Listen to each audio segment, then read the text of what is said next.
का दिया हुआ सब कुछ है, दौलत है, शोहरत है, इज्जत है। इज्जत है इज्जत नहीं के नामन बसतानी के भगवान के दिहल सब कुछ है, बस कमी तो एगो माले के बा, बस कमी तो एगो माले के बा।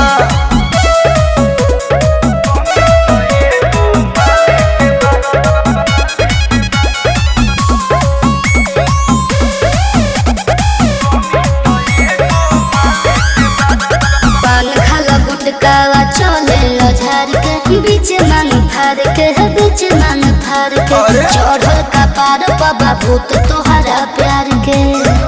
ओकरा यावते जिंदगी बदली, भरल नोट से रही बगली। अच्छा ली जल्दी ही किस्मत करवट, ये दिक्कत फिलहाल के बाद। भगवान का दिया हुआ सब कुछ है, हुनर है, फॉर्चूनर है और हम सुनर हैं। बड़ा सुनर बताइए, हम सुनर नहीं खे। भगवान के दिहल सब कुछ है, बस कमी तो एगो माले के बा, बस कमी तो एगो माले के बा।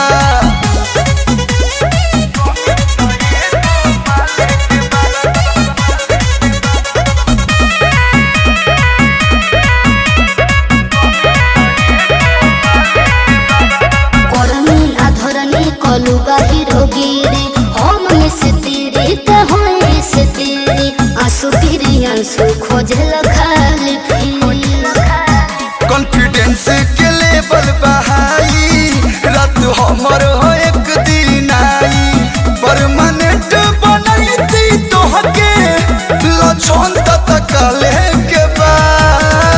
अधिकार बा, बढ़िया व्यवहार बा और तोहरा से प्यार बा।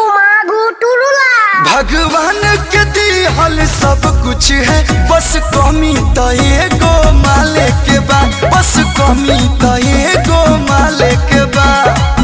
अरविंद अकेला कब तक अकेला रहेगा। भगवान के दिहल सब कुछ है, बस कमी तो एगो माले के